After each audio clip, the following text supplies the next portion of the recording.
रोजगार वित्त सेवा में आपका स्वागत है। आज हम लोग फिर से सामान्य ज्ञान का प्रैक्टिस सेट करेंगे, जिसका पहला क्वेश्चन है, निम्न में से कौन सा एक ऐसा कर है जिसकी वसूली सिर्फ राज्य सरकार कर सकता है। पहला है भूमि राजस्व कर, सीमा शुल्क, आयकर पर अधिभार या फिर व्यक्तियों और कंपनियों की संपत्ति के पूंजीगत मूल्य पर कर, जिसकी वसूली सिर्फ राज्य सरकार कर सकती है। राज्य सरकार को अधिकार दे रखा है। इसका सही आंसर है भूमि पर राजस्व। जो भूमि पर राजस्व लगाती है उस पर अधिकार किसका है? राज्य सरकार का। नेक्स्ट क्वेश्चन, दक्षिणी आल्प्स पर्वत श्रेणी कहाँ स्थित है? ऑस्ट्रेलिया, न्यूजीलैंड, दक्षिण अफ्रीका या फिर इंडोनेशिया। दक्षिणी आल्प्स पर्वत कहाँ पड़ता है? यूरोप महाद्वीप में पड़ता है। तो इसकी दक्षिणी आल्प्स पर्वत की श्रेणी कहाँ पर है? न्यूजीलैंड। कहाँ पड़ता है? यूरोप में। यूरोप कॉन्टिनेंट में पड़ता है दक्षिणी आल्प्स पर्वत। नेक्स्ट क्वेश्चन, गंगा और ब्रह्मपुत्र की संयुक्त जलधारा किस नाम से जानी जाती है? पद्मा, दूसरा है जमुना, मेघना या फिर सांगपो। इसका सही आंसर है मेघना। इस क्वेश्चन को कई बार पढ़ें आप। ये क्वेश्चन इंपॉर्टेंट क्वेश्चन। गंगा और ब्रह्मपुत्र की संयुक्त जलधारा को क्या कहा जाता है? मेघना। सांगपो भी नाम सुना होगा। तो ये तिब्बत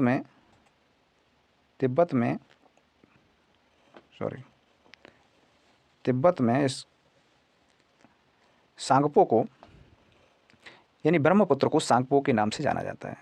ब्रह्मपुत्र नदी को तिब्बत में सांगपो के नाम से जाना जाता है, लेकिन गंगा और ब्रह्मपुत्र दोनों की संयुक्त जलधारा को क्या कहा जाता है? मेघना। नेक्स्ट क्वेश्चन, योग दर्शन के प्रतिपादक कौन थे? सभी को पता होगा। पहला है पतंजलि, दूसरे हैं गौतम, तीसरे हैं जैमिनी या फिर शंकराचार्य। योग दर्शन के कौन है? पतंजलि। जो सुबह सुबह योग करवाते हैं बाबा रामदेव, वो योग दर्शन किसने दिया था? ये दिया था पतंजलि ने।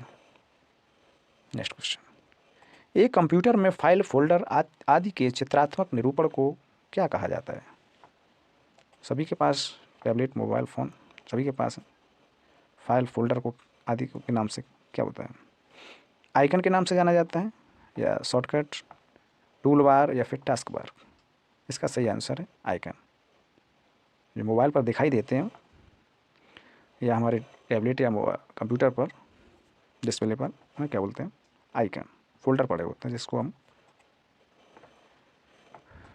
फाइल भी बोल सकते हैं। नेक्स्ट क्वेश्चन, गोविंद स्वामी पिल्लई का संबंध किस वाद्य यंत्र से है?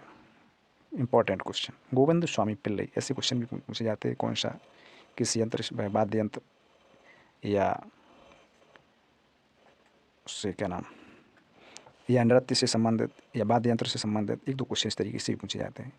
तो गोविंद स्वामी पिल्लई का संबंध किस वाद्य यंत्र से है? तो इसका सही आंसर है वायलिन। इनका संबंध है वायलिन। वायलिन बजाते थे। नेक्स्ट क्वेश्चन, बांग्लादेश के राष्ट्रीय प्रतीक को कब अपनाया गया? इसका सही आंसर क्या हुआ? 1971 में अपनाया गया या फिर 1973 में, तीसरा है 1975 या फिर 1977 में। बांग्लादेश का जो राष्ट्रीय प्रतीक है उसको अपनाया गया 1971 में। नेक्स्ट क्वेश्चन, द्रव्यमान संख्या हमेशा खाली जगह के बराबर होती है।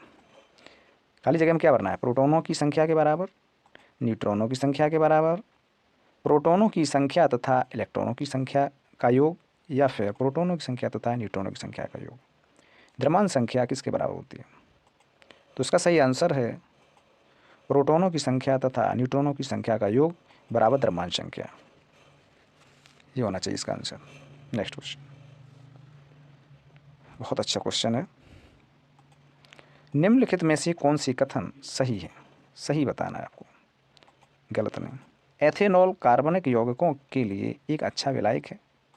दूसरा कथन है एथेनॉल के गलनांक एवं क्वथनांक पानी की तुलना में कम होते हैं। तीसरा कथन है एथेनॉल का उपयोग टिंचर आयोडीन में बनाने में किया जाता है। कौन कौन से इसके कथन, पहला या दूसरा, पहला या तीसरा, दूसरा या तीसरा या फिर सभी सही है?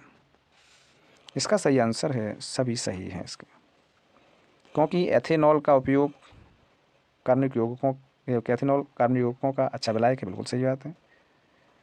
एथेनॉल के गलनांक क्वथनांक पानी की तुलना में कम होते हैं, ये भी बात सही है। और एथेनॉल का प्रयोग आयोडीन टिंचर आयोडीन बनाने में किया जाता है।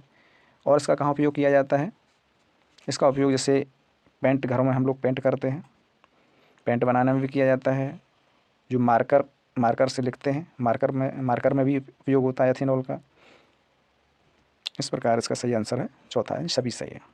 नेक्स्ट क्वेश्चन, भारतीय संविधान की अनुच्छेद 21 में जीवन का अधिकार के अलावा भी सम्मिलित है, कौन से सम्मिलित है? स्वास्थ्य का अधिकार, भोजन का अधिकार, पानी का अधिकार या विकल्प सभी सही है? इसका सही आंसर है सभी विकल्प सही है। यानी जीवन जीने का अधिकार, स्वास्थ्य का अधिकार, भोजन और पानी, सभी का अधिकार आर्टिकल 21 में दिया गया है। इसीलिए आर्टिकल 21 यानी अनुच्छेद 21 को कभी समाप्त नहीं किया जा सकता है, चाहे भले ही देश में आपातकाल क्यों न लग जाए, कोई भी आपातकाल लग जाए, लेकिन अनुच्छेद 21 को समाप्त नहीं किया जाता है। नेक्स्ट क्वेश्चन, किस संवैधानिक संविधान संशोधन ने नगर पालिका को संवैधानिक मान्यता दी? Important question. 72वें संविधान संशोधन अधिनियम या 73वें संविधान संशोधन अधिनियम, 74वें संविधान संशोधन अधिनियम या फिर 75वें संविधान संशोधन अधिनियम, किसके द्वारा नगर पालिका को बनाया गया, यानी नगर पालिका को संवैधानिक मान्यता दी गई? इसका सही आंसर है 74वें संविधान संशोधन अधिनियम। ये हुआ था 1992 में, 74वां संविधान संशोधन, लेकिन 93 में ये लागू हो पाया था। 92 में बना था, लेकिन ये 93 में लगभग लागू हो पाया था। नेक्स्ट क्वेश्चन, जल की अणुओं की प्लाज्मा झिल्ली से चाल कहलाती है? खाली जगह, परासरण, अवसादन, अवक्षेपण या स्वेदन? इसका सही आंसर है परासरण विधि। नेक्स्ट क्वेश्चन, और ये फिजिक्स का क्वेश्चन है, बहुत अच्छा क्वेश्चन है। ऐसा क्वेश्चन एक जरूर मिलेगा आपको, एक फिजिक्स का क्वेश्चन इस तरीके का, न्यूमेरिकल बेस का, मतलब हल्का सा न्यूमेरिकल, छोटा सा न्यूमेरिकल बेस है, जरूर मिलेगा। एक विद्युतीय पदार्थ का प्रतिरोध ओम में दिया गया है, ओम में कितना होगा यदि इसमें 0.4 एम्पियर धारा प्रवाहित होती है तथा विभवांतर यानी वोल्टेज 12 वोल्ट है? पूछा क्या गया है, रजिस्टेंट पूछा गया है आर। तो इसका फॉर्मूला होता है V = आई आर। तो हमें निकालना है रजिस्टेंट। रजिस्टेंट कैसे निकालने? आर बराबर हो जाएगा V/I। मान रख दो, वोल्टेज कितना है V, वोल्टेज दिखा दे रहा है 12 वोल्ट की बैटरी है, और धारा कितनी निकाल रही है 0.4 एम्पियर, 0.4 एम्पियर की धारा निकाल रही है। तो इसका रजिस्टेंट कितना होगा, प्रतिरोध कितना होगा, निकाल लो। 12 120 कर दो, ऊपर नीचे कर दो 40, 4 10 का गुणा किया ऊपर, 10 का गुणा नीचे किया, तो 4 3 12 लगभग 30। तो इसका सही आंसर आ जाएगा 30 ओम। क्या आंसर आएगा? 30 ओम प्रतिरोध आएगा इसका आंसर। प्लीज़ चैनल को सभी लोग लाइक, शेयर एंड सब्सक्राइब कर लें। चलते हैं नेक्स्ट प्रश्न की ओर। निम्न में से कौन सा संरचनात्मक बेरोजगारी के लिए सबसे कम कारण माना जाता है? ऐसे भी क्वेश्चन पूछ रहे जा रहे हैं। देखो, ये है अपना यूपी पुलिस। पहले सबसे बड़ा कारण पूछा जाता है, अब पूछ रहे सबसे कम कारण कौन सा माना जाता है संरचनात्मक, यानी स्ट्रक्चरल बेरोजगारी।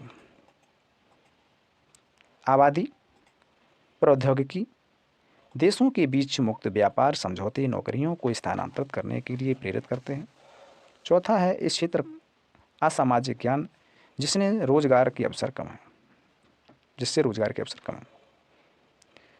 बताइए, सबसे कम पूछा गया, सबसे कम कारण, तो इसका सही आंसर है आबादी।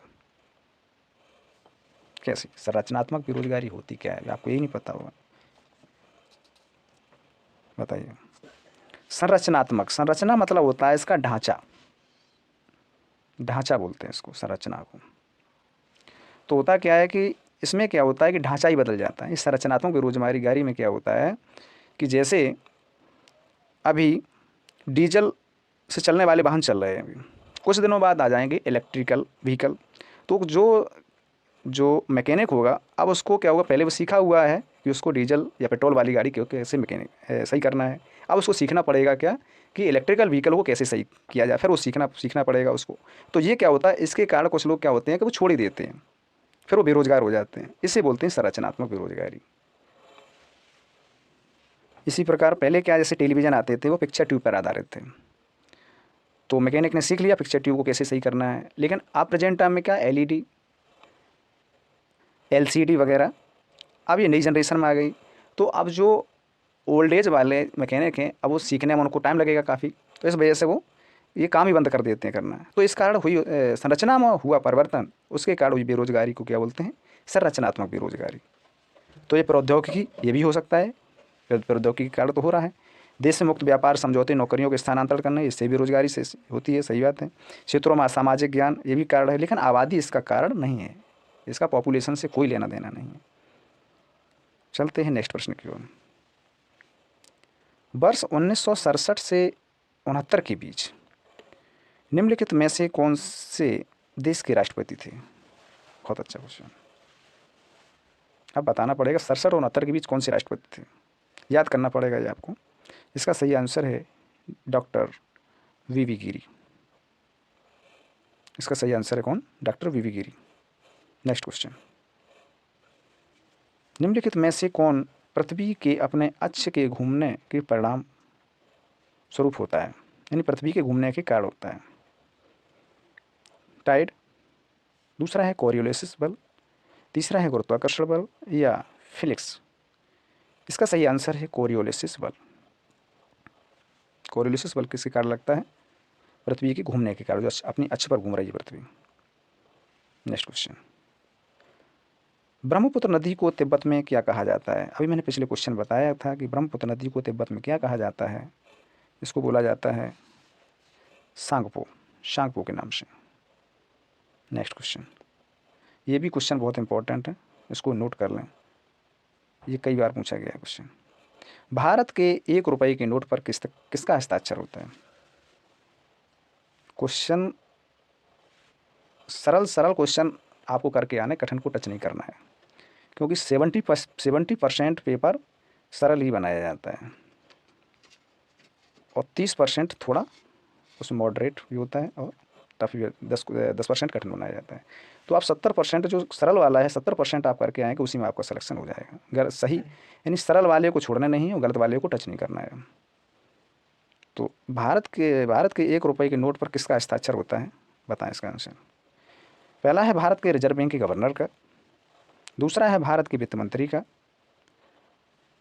तीसरा है योजना आयोग के प्रमुख का, या फिर भारत सरकार के वित्त मंत्रालय की सचिव का। तो इस पर क्या होता है कि आरबीआई के गवर्नर का तो होता नहीं है, क्योंकि 1 रुपये के ऊपर के नोट जितने भी छापे जाते हैं उस पर होता है भारतीय रिजर्व बैंक के गवर्नर का साइन। लेकिन 1 रुपये के नोट पर भारत सरकार के वित्त मंत्रालय के सचिव का साइन होता है। इसमें किसका होता है, भारत सरकार के वित्त मंत्रालय के सचिव का साइन। बस 1 रुपये के नोट, उसके ऊपर पर किस पर होता है, गवर्नर का। तो इसका सही आंसर क्या हुआ, भारत सरकार के वित्त मंत्रालय के सचिव का। नेक्स्ट क्वेश्चन, भारत के संविधान के अनुसार लोकसभा में सदस्यों की अधिकतम संख्या कितनी है? पहला है 542, दूसरा है 530, तीसरा है 552, या फिर 545? इसका सही आंसर है 552। ठीक है, इस पर डिस्कस मत करना, इस क्वेश्चन पर। ये क्वेश्चन विवादित क्वेश्चन रहा है, लेकिन आयोग ने इसको 552 ही माना है, इसलिए ये क्वेश्चन फिर रिपीट हो सकता है। फिर आप उसमें अगर 550 भी ऑप्शन होगा, आप 550 पे टिक कर देंगे, आपका हो जाएगा गलत, इसलिए 552 पर ही टिक करके आएँ। इस क्वेश्चन को नोट कर लें आप। चलते हैं नेक्स्ट प्रश्न पर। निम्नलिखित में से किस राज्य या संघ शासित क्षेत्र में लेफ्टिनेंट गवर्नर यानी एलजी, लेफ्टिनेंट गवर्नर की नियुक्ति, यानी लेफ्टिनेंट गवर्नर एलजी की नियुक्ति भारत के राष्ट्रपति द्वारा की जाती है? पहला है अरुणाचल प्रदेश, दूसरा है दिल्ली, तीसरा है नागालैंड, या फिर त्रिपुरा? तो इसका सही आंसर है दिल्ली, अपना दिल्ली, केजरीवाल की दिल्ली।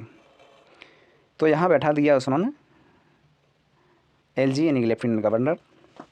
ये सीधा सूचना देगा, लेफ्टिनेंट गवर्नर सूचना देगा राष्ट्रपति को। तो यहाँ के मुख्यमंत्री हैं अरविंद केजरीवाल, तो इनको इतना पावर नहीं दे रखा है कि ये किसी क्लर्क को भी सस्पेंड कर दें। इतना पावर नहीं दे रखा है इनको, सिर्फ नाम के लिए CM बनाया गया है इनको। लेकिन असली पावर किसके पास है? LG के पास, लेफ्टिनेंट गवर्नर के पास असली पावर रहती है, केंद्र शासित प्रदेश दिल्ली की। नेक्स्ट क्वेश्चन पर चलते हैं। निम्नलिखित में से किसने विश्व स्वास्थ्य संगठन के लिए दुनिया का पहला मलेरिया वैक्सीन विकसित किया? क्वेश्चन इसलिए इंपॉर्टेंट है क्योंकि ये दुनिया का पहला मलेरिया वैक्सीन बनाया था। इसको समय ना गवाते हुए इसका सही आंसर है GSK। GSK वैक्सीन का नाम है ग्लैक्सो स्मिथ क्लाइन, यानी GSK याद कर लें। मलेरिया किसके कारण होता है? मादा मच्छर एनाफ्लीज, ये कारण होता है। नेक्स्ट, पहला अंतर्राष्ट्रीय पृथ्वी सम्मेलन कहाँ हुआ? ब्राज़ील में, दूसरा है कनाडा, उरुग्वे या फिर दक्षिण अफ्रीका? बताइए। इसका सही आंसर है ब्राज़ील। ब्राज़ील में वो भी कहाँ हुआ? Rio de Janeiro, Rio de Janeiro. कब हुआ था? 1992 में हुआ था पहला अंतर्राष्ट्रीय पृथ्वी सम्मेलन, Rio de Janeiro, Brazil. Next question, निम्न में से कौन जीवाश्म ईंधन है? Important question. लकड़ी, दूसरा हवा, यूरेनियम या उपर्युक्त में से कोई नहीं। जीवाश्म ईंधन के बारे में तो पता ही होगा। जीवाश्म ईंधन कौन कौन से होते हैं? जीवाश्म ईंधन जैसे कोयला है, पेट्रोलियम है, या कच्चे तेल के रूप में इसको यूज किया जाता है। तो ये क्या है सब? ये है जीवाश्म ईंधन। तो इसका सही आंसर क्या? उपरोक्त में से कोई नहीं। कोई भी जीवाश्म ईंधन नहीं है। लकड़ी, यूरेनियम, हवा कोई नहीं, लेकिन कोयला है, कच्चा तेल है, ये क्या है? ये जीवाश्म ईंधन के रूप में आते हैं। नेक्स्ट क्वेश्चन, निम्नलिखित में से किस राज्य का लोकसभा में प्रतिनिधित्व देश में दूसरे स्थान पर है? देखो, दूसरे स्थान पर पूछा गया, पहले स्थान पर नहीं पूछा गया। क्वेश्चन को ध्यानपूर्वक पढ़ें। दूसरे स्थान पर पूछ दिया गया है, अर्थात ये पूछ रहा है कि सबसे ज़्यादा लोकसभा सीटें दूसरे नंबर पर किस राज्य में हैं? पहला है पश्चिम बंगाल, दूसरा बिहार, तीसरा आंध्र प्रदेश या फिर महाराष्ट्र? पहले तो आपको ये पता होना चाहिए कि सर्वाधिक लोकसभा सीटें कहाँ हैं, कि पहले नंबर पर कौन आता है लोकसभा में। पहले नंबर पर कौन से आता है? पहले नंबर पर आता है यूपी, अपना उत्तर प्रदेश, जिसमें है लोकसभा की सीटें 80 सर्वाधिक। इसीलिए सबसे ज़्यादा यूपी में ही सबसे ज़्यादा योजनाएं दी जाती हैं, क्योंकि यूपी में सबसे ज़्यादा लोकसभा सीटें हैं। सभी जितने भी राजनीतिज्ञ हैं तो यूपी में ही ज़्यादातर अपना एडवर्टाइजमेंट करते हैं। क्यों? क्योंकि यूपी में लोकसभा की सीटें सर्वाधिक हैं, वोट बैंक भी ज़्यादा है। और दूसरे नंबर पर आता है अपना महाराष्ट्र। इसका सही आंसर है महाराष्ट्र। ठीक है, तो महाराष्ट्र में कितनी है? 48। इसको भी याद कर लें। और थर्ड नंबर पे आता है, 3 तो याद कर ही लो कम से कम, फर्स्ट, सेकंड, थर्ड पे आता है अपना वेस्ट बंगाल में कितनी है? 42, ममता बनर्जी। पहले पे है यूपी, दूसरे पे महाराष्ट्र 48 है, और तीसरे पे है वेस्ट बंगाल में 42। ठीक, तो इसका सही आंसर है महाराष्ट्र। दूसरे नंबर पर कौन सा प्रतिनिधित्व करता है? महाराष्ट्र। अगर चौथे नंबर पर पूछ दिया जाए तो कौन सा होगा अपना? बिहार में कितनी सीटें हैं? 40। बिहार में है 40 सीटें। प्लीज़ चैनल को सभी लोग सब्सक्राइब कर लें। नेक्स्ट क्वेश्चन, भारत के संविधान की किस अनुसूची में भारतीय भाषा का उल्लेख किया गया है? भारतीय भाषा, हिंदी, भारतीय भाषाओं का उल्लेख किया गया है, ये होना चाहिए। भारतीय भाषाओं का उल्लेख किस में किया गया है? ये 22 भाषाओं का उल्लेख है, वो किस में किया गया है? 7वीं अनुसूची में या 8वीं अनुसूची में 5वीं अनुसूची या फिर 6ठी अनुसूची में? इसका सही आंसर है 8वीं अनुसूची में। 8वीं अनुसूची में कितनी है? 22 भाषाओं का उल्लेख। नेक्स्ट क्वेश्चन, जनगणना 2011 के अनुसार भारत के किस राज्य में अनुसूचित जनजाति यानी एसटी का सर्वाधिक प्रतिशत है? इन परसेंटेज के मामले में पूछा गया है, न कि जनसंख्या के मामले में। तो ये तो आपको याद होगा कि सर्वाधिक एसटीज कहाँ हैं। परसेंटेज के मामले में इसका सही आंसर है मिजोरम। यहाँ पर लगभग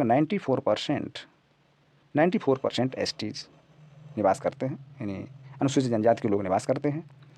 अगर यही क्वेश्चन परसेंटेज में न दिया होता, अगर ये पूछा जाता कि जनगणना 2011 के अनुसार भारत के किस राज्य में अनुसूचित जनजाति सर्वाधिक निवास करती है, तो इसका आंसर आता मध्य प्रदेश। तो मध्य प्रदेश में सर्वाधिक एसटी अनुसूचित जनजाति निवास करती है। जनसंख्या के मामले, अगर परसेंटेज के मामले में है तो इसका सही आंसर होता मिजोरम। नेक्स्ट क्वेश्चन, विश्व विरासत स्थल के रूप में प्रसिद्ध अजंता की गुफाएं निम्नलिखित में से किस स्थान पर हैं?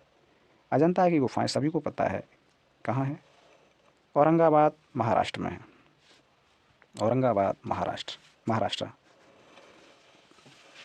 नेक्स्ट क्वेश्चन, मुगल और राजपूतों के बीच खानवा की लड़ाई कब हुई?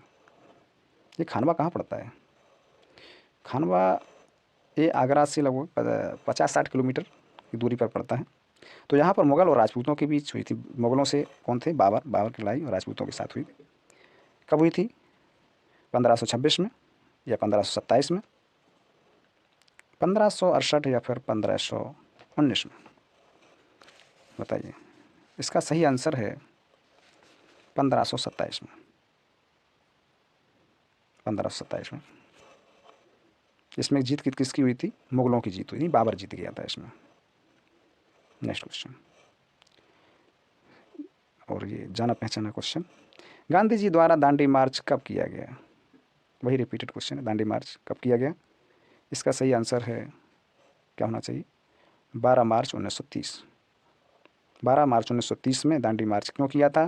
क्योंकि उन्होंने, गांधी जी को नमक कानून तोड़ना था। नमक कानून के विरुद्ध गए थे गांधी जी दांडी मार्च करने। नेक्स्ट क्वेश्चन, स्वतंत्रता के पश्चात भारत के प्रथम गृह मंत्री कौन थे? सरदार वल्लभ भाई पटेल, लाल बहादुर शास्त्री जी, वी.आर. अम्बेडकर या फिर मौलाना अबुल कलाम आज़ाद? स्वतंत्रता के पश्चात प्रथम गृह मंत्री कौन थे? अभी गृह मंत्री कौन है? कमेंट बॉक्स में बताएंगे सभी लोग। लेकिन स्वतंत्रता के पश्चात भारत के प्रथम गृह मंत्री कौन थे? सही आंसर है सरदार वल्लभ भाई पटेल। नेक्स्ट क्वेश्चन, और ये अच्छा क्वेश्चन है, ऐसे क्वेश्चन एक जरूर रखा मिलेगा। ये कैसे इंपॉर्टेंट? सुमेलित नहीं है ये बताना। पहले इस क्वेश्चन को सही से पढ़ें, सुमेलित नहीं कौन सा है। आप पहले क्वेश्चन देखिए, कानपुर में चकेरी, यहाँ यही सही है, टिक करके चले आएंगे। लेकिन पहले ये पढ़ो सुमेलित कौन सा नहीं है। कानपुर में चकेरी हवाई अड्डा है, वाराणसी में बाबतपुर हवाई अड्डा है, तीसरा है लखनऊ में अमौसी हवाई अड्डा है, और आगरा में फुर्सतगंज हवाई अड्डा।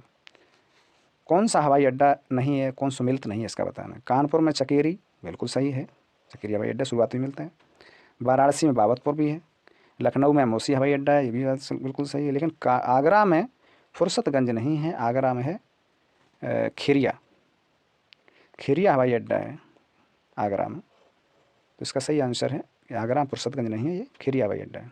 नेक्स्ट क्वेश्चन, ये क्वेश्चन भी ऐसा ट्रेंड में क्वेश्चन चल रहा है। ये क्वेश्चन यूपी पुलिस में ये अनिवार्य क्वेश्चन है, इंपॉर्टेंट क्वेश्चन है। ऐसा क्वेश्चन एक जरूर आएगा, इसको भी देखते चलें। चित्र में क्या प्रदर्शित कर रहा है? क्योंकि आपको कुछ समय हो सकता है ट्रैफिक पुलिस में भेज दिया जाए, तो इसी ट्रैफिक के रूल भी जानना जरूरी है। ये चित्र है जो क्या प्रदर्शित कर रहा है?